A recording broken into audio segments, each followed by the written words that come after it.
Hello welcome to food box by Aruna. మార్కెట్లో మనకు చాలా ఉసిరికాయలు దొరుకుతున్నాయి కదా.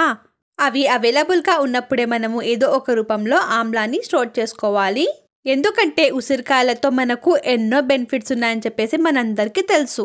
అందుకే మనము ఒక 1 year వరకు స్టోర్ ఉండే ఉసిరికాయ క్యాండీ రెసిపీని ఈరోజు చేయబోతున్నాము. దానికోసం నేను ఒక 500 గ్రాముల ఉసిరికాయలను తీసుకొని వాష్ చేసి పక్కన పెట్టేసుకున్నాను. క్లాత్తో మంచిగా తుడుచుకొని డస్ట్ అనేది ఏమైనా ఉంటే కూడా వెళ్ళిపోతుంది మనకు. దీన్ని మనము ఒక బౌల్లో యాడ్ చేసుకొని మనము ఉడికించుకుందాము. ఇవి మనము 3 రకాలుగా ఉడికించుకోవచ్చు. దీన్ని మనము స్టీమ్ చేసుకోవచ్చు, లేకపోతే ప్రెషర్ కుక్కర్లో వాటర్ని ఆమ్లాన్ని యాడ్ చేసుకొని మనము ఒక 2 విజిల్స్ వరకు రాణించుకోవచ్చు.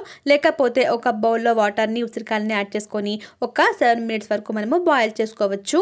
ఎంతవరకు బాయిల్ చేసుకోవాలంటే మనకు ఫోర్క్ గుచ్చితే ఈజీగా లోపలికి వెళ్ళిపోవాలి. అంతవరకు బాయిల్ చేసుకొని మనము స్ట్రైనర్లో యాడ్ చేసుకొని ఒక ప్లేట్లో ట్రాన్స్ఫర్ చేసుకొని ఇది కూల్ అవ్వడానికి మనము రూమ్ టెంపరేచర్కి వదిలేద్దాము. ఈ ఉసిరికాయ ఉడికించిన వాటర్ వేస్ట్ అవ్వకుండా ఇది కూల్ అయ్యాక మనము హెయిర్ వాష్ చేయడానికి కూడా యూస్ చేసుకోవచ్చు. ఈ ఉసిరికాయలు రూమ్ టెంపరేచర్కి వచ్చాక ఒక ఉసిరికాయ తీసుకొని ఇలా గట్టిగా కాస్త ప్రెస్ చేస్తే ఈజీగా మనకు ఉసిరికాయ పాయలు అనేవి సపరేట్ అయిపోతాయి.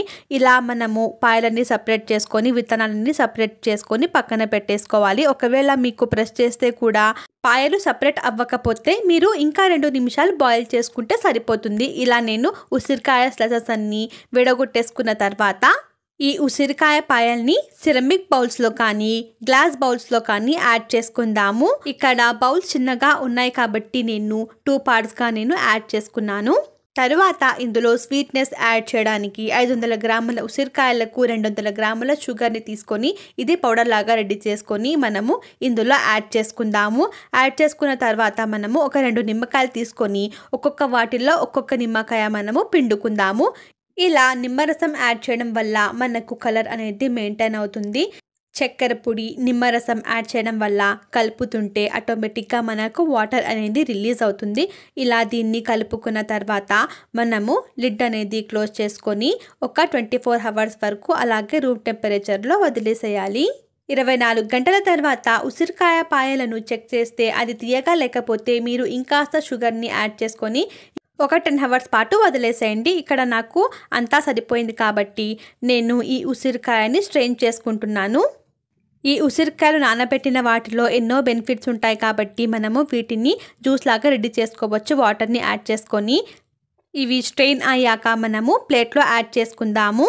యాడ్ చేసుకున్న తర్వాత ఇది కాస్త వెడల్పుగా చేసుకొని మనము సన్లైట్లో ఒక 4 గంటల పాటు అలాగే వదిలేసేయండి. ఒక 4 గంటల తర్వాత ఇంట్లోనే రూమ్ టెంపరేచర్కి ఇది మంచిగా డ్రై అయిపోతాయి.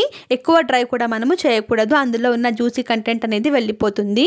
ఇలా రెడీ చేసుకున్న ఉసిరికాయ క్యాండీని ఒకవేళ మీరు కావాలనుకుంటే దీనిపైన షుగర్ పౌడర్తో కూడా కోట్ చేసుకోవచ్చు. ఈ క్యాండీస్ని మనము చాలా తక్కువ టైంలోనే రెడీ చేసుకోవచ్చు. చూడడానికి ఏదో పెద్ద ప్రాసెస్ లాగా అనిపిస్తుంది అంతే, కానీ టైం ఎక్కువ మాత్రం పట్టదు. ఈ ఉసిరికాయ క్యాండీ పుల్లగా జ్యూసీగా తీయగా చాలా అంటే చాలా బాగుంటుంది. మంచి టేస్ట్తో పాటు ఎంతో ఆరోగ్యకరమైన హెల్త్ బెనిఫిట్ని కూడా మనము ఈ ఉసిరికాయ క్యాండీతో పొందవచ్చు.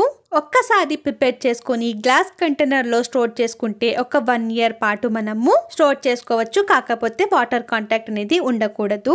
ఈ రెసిపీ మీరు ట్రై చేయాలనుకుంటే వెంటనే ట్రై చేసేయండి. ట్రై చేసి ఎలా వచ్చిందో నాతో షేర్ చేసుకోండి. అలాగే ఛానల్ని సబ్స్క్రైబ్ చేసుకొని వీడియోని లైక్, షేర్, కమెంట్ కూడా చేయండి. Thank you for watching.